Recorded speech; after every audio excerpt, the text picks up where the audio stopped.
ഇന്ന് നമ്മൾ പഠിക്കാൻ പോകുന്നത് കോമ്പറ്റേറ്റീവ് എക്സാമുകളിൽ അധികവും ചോദിച്ചു വരുന്ന ഒരു കവിയെക്കുറിച്ചാണ്. വിദ്യാപതിയെക്കുറിച്ചാണ് നമ്മൾ ഇന്ന് നോക്കാൻ വേണ്ടി പോകുന്നത്. विद्यापति संस्कृत, अवहट और मैथिली तीनों भाषाओं के जानकार थे.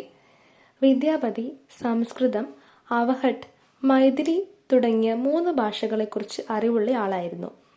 उनका जन्म संवत 1425 में बिहार के दरभंगा जिले के बिस्बी गांव में हुआ. അദ്ദേഹത്തിന്റെ ജനനം 1425 ബീഹാറിലെ ദർഭംഗ ജില്ലയിലെ ബിസ്ബി ഗ്രാമത്തിലായിരുന്നു. പിതാക്ക നാം ഗണപതി ഠാക്കൂർ ഥ.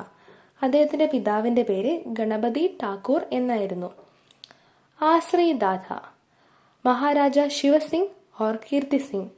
വിദ്യാപതിയുടെ ആശ്രയദാതാക്കൾ മഹാരാജ ശിവസിംഗും കീർത്തി സിംഗുമായിരുന്നു.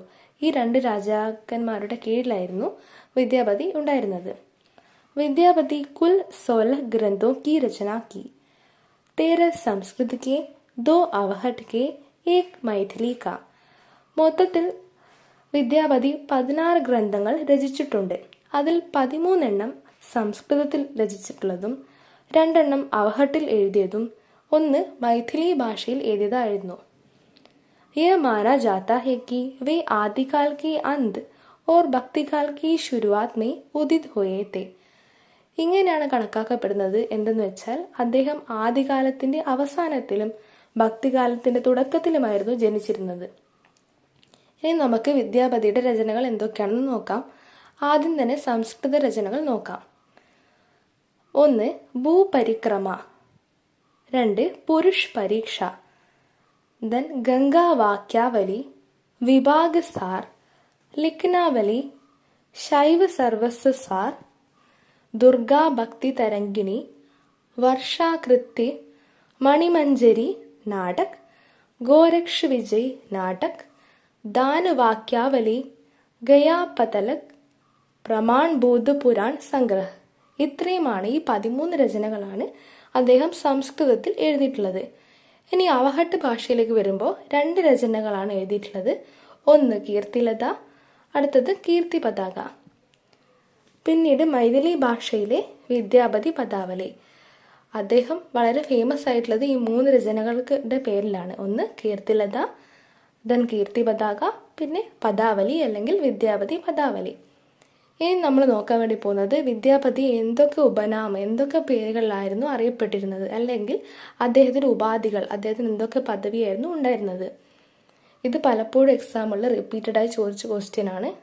ഇത് പ്രത്യേകം ശ്രദ്ധിച്ച് പഠിക്കണം. നോക്കാം.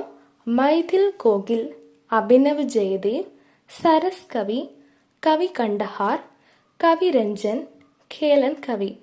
ഇതിൽ ഏതെങ്കിലും ഒരു പേര് തന്നിട്ട് ചോദിക്കും ഇത് ആരുടെ ഉപനാമാണ് അല്ലെങ്കിൽ ഇത് ആരുടെ ഉപാധിയാണ്. അപ്പോൾ കറക്റ്റായിട്ട് ഇത് പഠിക്കണം. ഇനി പദാവലിയെക്കുറിച്ച് നോക്കാം. പദാവലി വിദ്യാപതി के यश का आधार है. इसमें राधा और कृष्ण की प्रणय लीलाओं का वर्णन है. പദാവലി എന്ന് പറയുന്ന വിദ്യാപതിയുടെ രചനയിൽ രാധയുടെയും കൃഷ്ണന്റെയും പ്രണയലീലകളെക്കുറിച്ചാണ് വർണ്ണിക്കുന്നത്. ഇത് അദ്ദേഹത്തിന് വളരെയധികം ഫേമസ് ആക്കിയ ഒരു രചനയാണ്. പദാവലി ഭക്തിപരക് രചന ഹെ യാ ശൃംഗാർ പരക്, ഇസ് ബാത് കോ ലേക്കർ കാഫി വിവാദ ഹെ. പദാവലി ഭക്തിപരമായ രചനയാണോ അല്ലെങ്കിൽ ശൃംഗാരപരമായ രചനയാണോ എന്ന കാര്യത്തെ ചൊല്ലി ഒരുപാട് വിവാദങ്ങളൊക്കെ ഉണ്ടായിട്ടുണ്ട്. കീർത്തിലത മേ കീർത്തി സിംഗ് കി വീരത കാ വർണ്ണൻ മിൽത്താ ഹെ. കീർത്തിലത എന്ന് പറഞ്ഞ അവഹട്ട് ഭാഷയിൽ എഴുതിയ അദ്ദേഹത്തിന്റെ പുസ്തകത്തിൽ അദ്ദേഹത്തിന്റെ ആശ്രയദാതയായിരുന്ന കീർത്തി സിംഗിന്റെ വീരതയെക്കുറിച്ചാണ് വർണ്ണിക്കുന്നത്. വിദ്യാപതി ने अपनी रचना कीर्तिलता को कहानी कहा है. സ്വയം വിദ്യാപതി തന്നെ തന്റെ രചനയായ കീർത്തിലതയെ കഹാനി എന്നാണ് വിളിച്ചിട്ടുള്ളത്. കീർത്തി പതാക में രാജാ ശിവസിംഗ് की वीरता का गान किया गया है. ഇനി കീർത്തി പതാകയിലേക്ക് വരുമ്പോൾ അദ്ദേഹത്തിന്റെ മറ്റൊരു ആശ്രയദാതയായിരുന്ന രാജാ ശിവസിംഗിന്റെ വീരതയെക്കുറിച്ചാണ് വർണ്ണിച്ചിട്ടുള്ളത്. ഈ പുസ്തക് അപ്നെ പൂർണ്ണമേ നഹി മിലി ഹെ. കീർത്തി പതാക ഇപ്പോഴും പൂർണ്ണമായിട്ടുള്ള രൂപത്തിൽ ലഭിച്ചിട്ടില്ല. അതിനെക്കുറിച്ച് സൂചന അല്ലെങ്കിൽ ഇൻഫോർമേഷൻ മാത്രമേ ഉള്ളൂ.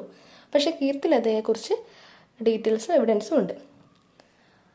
ഇനി നമുക്ക് നോക്കാം അദ്ദേഹത്തിന് പല കവികൾ അല്ലെങ്കിൽ പല ആലോചകർ വിദ്വാൻമാർ അദ്ദേഹത്തെ എന്ത് വിളിച്ചിട്ടുണ്ട്? ചിലവരവരെ അയാളെ ഭക്തകവിയെന്നും, ചില വിദ്വാൻമാർ അദ്ദേഹത്തെ ശൃംഗാരി കവിയെന്നും, ചില വിദ്വാൻമാർ അദ്ദേഹത്തെ രഹസ്യവാദി കവിയെന്നും വിളിച്ചിട്ടുണ്ട്. അതാരൊക്കെയാണെന്ന് നോക്കാം.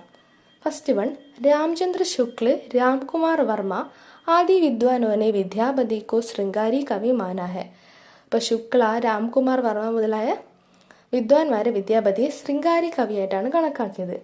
ശ്യാം സുന്ദർ ദാസ്, ഹസാരി പ്രസാദ് ദ്വിവേദി ने വിദ്യാപതി കോ ഭക്ത കവി മാനാ ഹെ. എന്നാൽ ശ്യാം സുന്ദർ ദാസും ഹസാരി പ്രസാദ് ദ്വിവേദിയും അദ്ദേഹത്തെ ഭക്ത കവിയായിട്ടാണ് കണക്കാക്കിയിട്ടുള്ളത്. ദെൻ ജോർജ് ഗ്രിയർസനെ വിദ്യാപതി കോ രഹസ്യവാദി കവി മാനാ ഹെ. ഇതൊന്നുമല്ല, വിദ്യാപതി രഹസ്യവാദി കവിയാണെന്ന് പറഞ്ഞതാരാ? ജോർജ് ഗ്രിയർസൺ ആണ്. അപ്പോൾ നമ്മൾ ഇത്രയും നേരം വിദ്യാപതിനെ കൊണ്ടുള്ള ഡീറ്റെയിൽസ് ആണ് നോക്കിയത്. ഈ വീഡിയോ നിങ്ങൾക്ക് യൂസ്ഫുൾ ആകുമെങ്കിൽ പ്ലീസ് ഷെയർ, ലൈക്ക്, സബ്സ്ക്രൈബ്. ഇതുപോലത്തെ കൂടുതൽ വീഡിയോസിനായി ഈ ചാനൽ ഫോളോ ചെയ്യാൻ മറക്കരുത്.